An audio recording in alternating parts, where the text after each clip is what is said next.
Good morning and welcome to the EQ Skills Clinic. And if you're new around here, I want to personally welcome you to the EQ Lab. I know we have several new faces around here recently, so let me do a very quick introduction. Hello, Brianna. Good to see you. So let me do a quick introduction of myself and tell you a little bit about the EQ Lab and what goes down here on Thursdays and some other times around here as well. So my name is Dr. Shamla. I spent close to 2 decades practicing as a psychotherapist and couple and family therapist. I have transitioned into running a really phenomenal virtual clinic that serves people across Canada. We deliver individual, couple, and family therapy using a virtual model of care. I am also the founder of the Kiru Coaching Clinic, where we host a variety of different training and coaching programs specifically for women who really want to understand and access their emotional intelligence skills. And I'll tell you all about that as we get to know each other and as we work together inside of this group. And inside of the Kiru Coaching Clinic, we host a 6-month coaching incubator specifically for women called the EQ Code, the Emotional Intelligence Code. This is a high touch coaching program for women who really want to, they want to communicate fearlessly, they want to master their emotions, and they want to elevate their relationships, both personally and professionally. So that's a little bit about what goes down over here. I'm also a podcast host, Confessions of an Ex-Therapist. If you haven't checked it out, go check it out. Let me know what you think.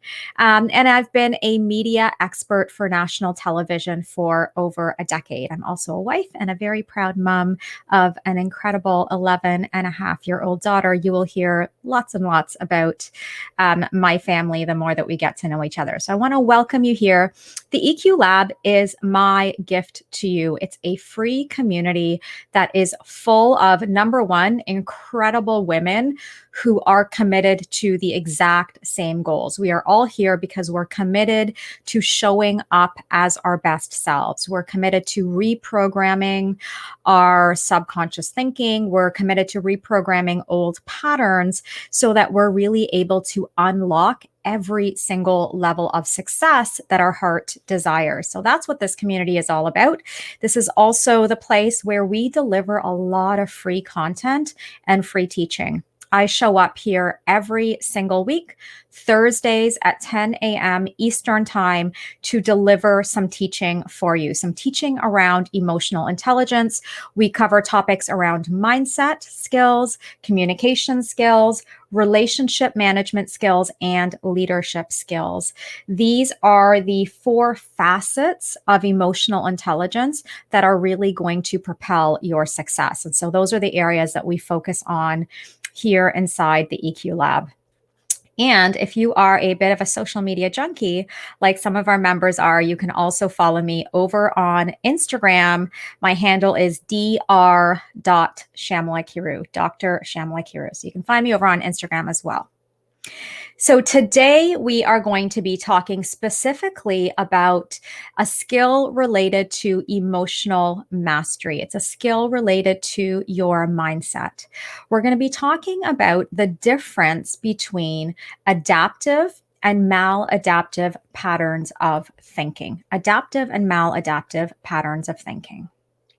So as we jump into today's topic, I want you to consider that negative thinking happens to all of us. Negative thinking it's very normal, it's very common, and in fact, I would say it's one of the most common parts of the human experience. Most of us have been programmed, most of us have been taught, most of us have been raised to some degree to have negative thinking as part of our human experience. We might have seen our parents get stuck in negative thinking. We might have seen our boss get stuck in negative thinking.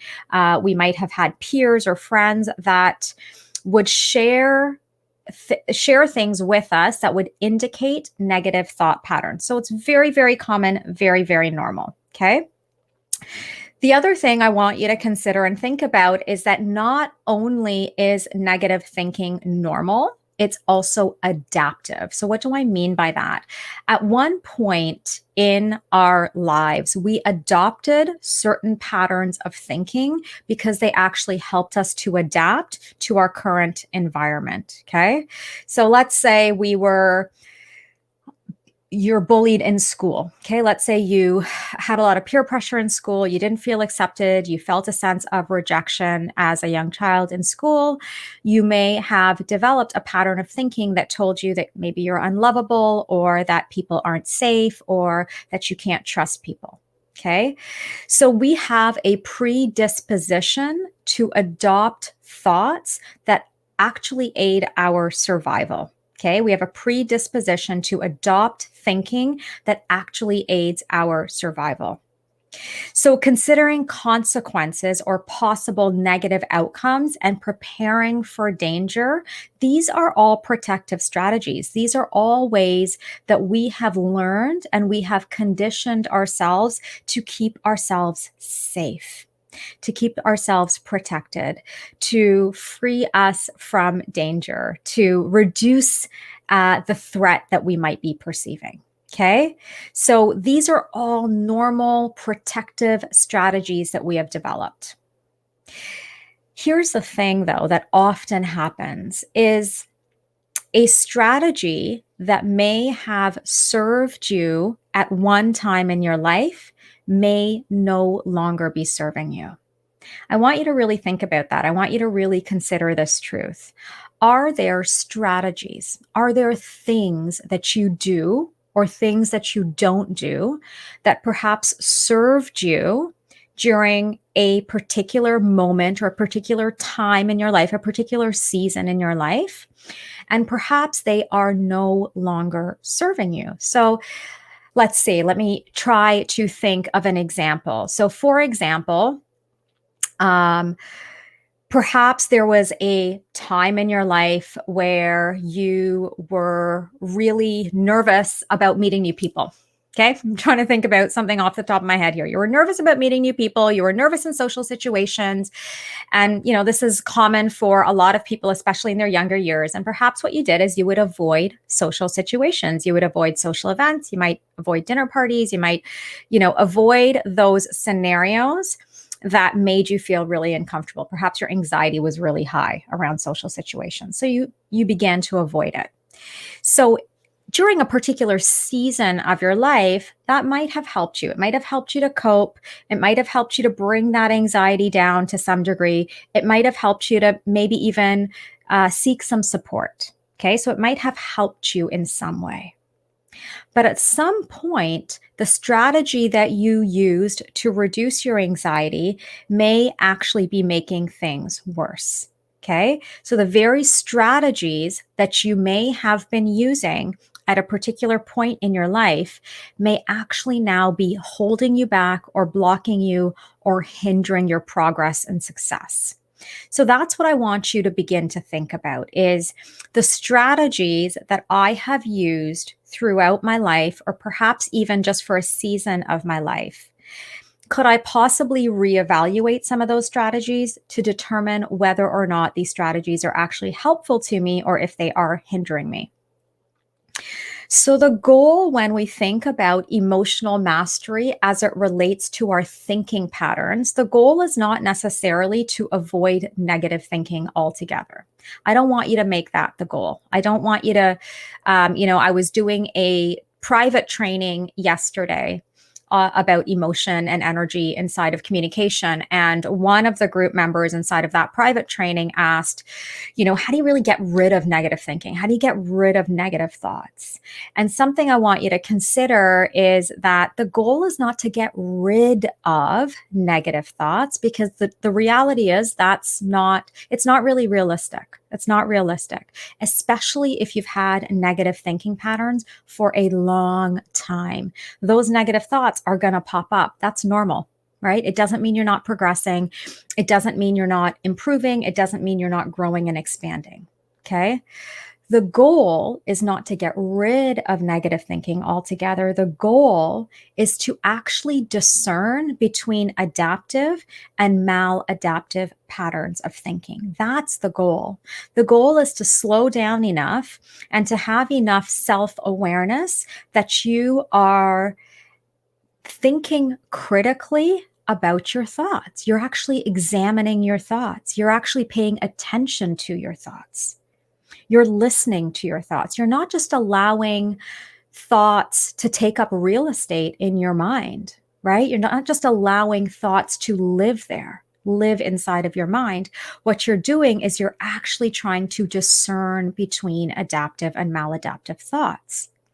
And the only way to have a discerning approach to your mindset is to actually slow down so that you can increase your level of self-awareness.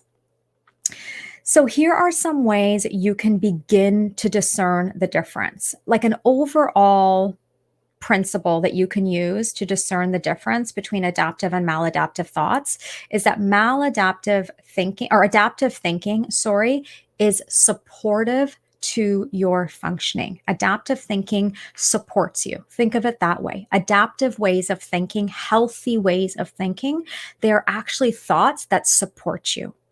Whereas maladaptive thinking or unhealthy ways of thinking actually block your functioning. They actually hold you back. So let's dive just a little bit deeper so that you can understand and you can begin the practice of discerning between maladaptive and adaptive thoughts. Okay. So I'm going to give you 3 things that you can look for that will help you to identify whether a thought is adaptive or maladaptive. So let's start with maladaptive thoughts, right? Let's begin to increase our self-awareness around maladaptive thoughts. So the first thing that you will probably notice about probably about like 90-95% of maladaptive thoughts is that these thoughts are based in fear. Okay. A maladaptive thought, if you examine it, if you slow down, if you increase your self awareness around it, you will notice that 9 times out of 10, it is a fear based thought. It creates a feeling of fear for you. It creates a feeling of anxiety for you. Okay. So if you slow down, pay attention, increase your self-awareness, you will notice that there's sort of an anxiety, tension-based fear that you will feel. The next thing that you might notice with maladaptive thoughts is that typically they create a feeling of stuckness or rigidity. Okay, not solutions. So maladaptive thoughts, another word for maladaptive is unhealthy, right? Maladaptive or unhealthy thoughts do not generate solutions. They do not activate that creative part of your brain, right? They don't get you to think outside of the box. They will create a feeling of rigidity or stuckness. You will feel trapped if you are caught in maladaptive thinking. And the third piece that you can begin to consider and you can become aware of is that maladaptive thoughts limit our choices. There's a limiting element to maladaptive or unhealthy thoughts. They tell us not to do things, or they tell us we should do things. Okay, so maladaptive thinking, unhealthy thinking is based in fear. It will create a feeling of stuckness and it will limit your choices. So let's compare and contrast this now to adaptive thoughts or healthy thinking, okay? Healthy thinking patterns. What does that actually look like? And more importantly, something that I want you to begin considering in our work together is what does that feel like inside of my body? I'm a very, very firm believer that the foundation of emotional intelligence is actually self-awareness. And how do we increase our self-awareness? We increase our self-awareness by tapping into our emotional awareness. Okay. And that requires us, you hear me say it all the time, it requires us to slow down, right? Emotional awareness, self-awareness requires us to take a breath, or maybe 3 breaths, or maybe 5 breaths, so that we can really pay attention to what's happening inside of us. So here's what I want you to begin to pay attention to. I want you to notice when some of these elements are present for you, because these are really good indications that you are engaging in adaptive thinking or healthy thinking. So, adaptive thoughts fuel a sense of confidence and competence. Adaptive thinking invites a sense of, I can do this. It invites a sense of possibility. It invites a sense of confidence. Okay. It's a deep sense of confidence, a deep sense of really being able to trust yourself. So, the first feeling you will notice is a feeling of confidence that will fuel your sense of competence. The next element that indicates adaptive thinking is that adaptive thinking feels expansive. It feels expansive. If you remember when we talked a moment ago about maladaptive thinking, I suggested that maladaptive thinking promotes a feeling of stuckness or rigidity. It's almost like the world is closing in when you're engaged in maladaptive thinking. Versus adaptive thinking, it feels like the world is opening up. Okay. It feels like the world is opening up. It feels expansive. You're able to generate new ideas and possibilities with adaptive thinking. The next thing to be aware of with adaptive thinking is that it moves us into aligned action. This one's really, really important. And I want you to notice this and pay attention to this. So, adaptive thinking, adaptive thoughts allow us to move into what is called and what is considered aligned action. So, what do I mean by that? It means when our thoughts, our feelings, our beliefs, and our actions are all in alignment. There's a match, there's a congruence between our thoughts, feelings, beliefs, and actions. And the more consistently we are in alignment, the more consistent our results are. Right? So I have yet to meet a woman that doesn't have a big goal for her life. Most of the women that I work with have these really big, beautiful, powerful missions in this world. They have big, beautiful dreams. And one of the things that I'm deeply passionate in working with women around is to help mentor them so that they can become the woman who's able to embody the desires of her heart, right? That's my mission in the world, is to help women become the person that can actually embody the desires of her heart. And so the more consistently we take aligned action, the greater results we have that drive the desires of our heart, that drive us towards our goals, that drive us towards our dreams, our hopes, and our desires. So, adaptive thoughts fuel a sense of confidence and competence. They feel expansive, meaning that they generate new ideas and possibilities, and they move us into aligned action.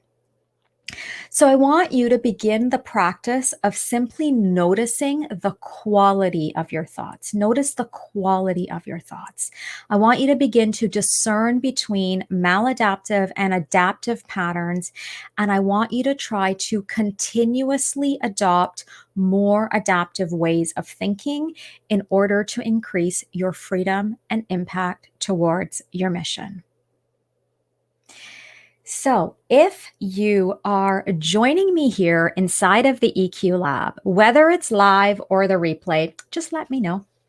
Brianna, you've got a comment here. I've learned my negative thoughts increase whenever I try something new. That's right. Or are in a stressful situation. Me too. For many years of my life, this would make me avoid many things and stay in my comfort zone. You and I both, Brianna, I resonate with every single thing that you said there. I avoided just so that I could stay comfortable.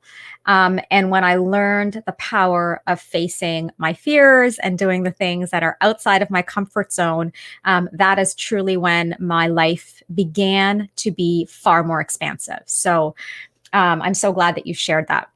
So I want to share just a couple of things with you quickly. First of all, if you're catching us on the replay, as so many of you do, would you please give us a hashtag replay so that we know that you are here with us, that you're tracking with us. We are always paying attention to the content that is really resonating for you. We're always paying attention to your comments. We're paying attention to who tracks with us on a weekly basis for these trainings so that we can continue to make this content relevant to you. We want to make the content useful for you. We actually want you to take the teachings that you get here every week and apply them to your life. We actually want them to begin to make a difference in your day-to-day life. So please let us know that you're here by giving us a hashtag replay.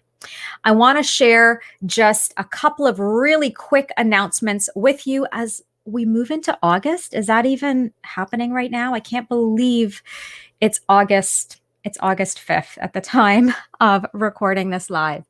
I can't believe we're in the last month of the summer. So I want to give you a couple of quick announcements. First, I will still be teaching here over the next few weeks. I am taking the last week of August off. I take the last week of August off every single year to spend an uninterrupted, unhurried, no meetings kind of week with my daughter before she goes back to school. So that is a commitment that her and I have made to each other. She holds me to it every single year. So I will not be live here inside this group. I'll probably pop into the group to check on you guys, check on comments and things like that. But I will not be live doing a teaching on the last Thursday of August. We will remind you, we will let you know about that. Okay. The next thing that I am really, really excited to share and to announce is if you guys have been hanging around here inside of the EQ Lab for some time, you have probably benefited from Brianna Main Prize. She is a member of the EQ Lab. She is a contributing member of the EQ Lab. She is someone who I have had the absolute pleasure of getting to know. We've actually known each other for some time. There's a funny story about myself and Brianna. We actually met years ago before COVID, before the pandemic. We used to work out at the same gym. We used to work out at the same local gym. We met years and years ago.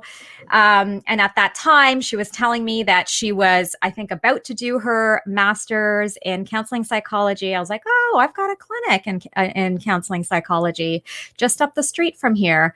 Anyway, long story short, Brianna has been working with me at my clinic for almost a year now. She is on her way to becoming a fully licensed psychotherapist. She's also an incredible fitness and nutrition coach. She is my nutrition coach. I work with her personally one-on-one. So I've really had the opportunity to get to know her over the last little while. And she is an incredible woman. She's someone that I deeply respect and admire. She's a woman who walks the talk. She is a woman.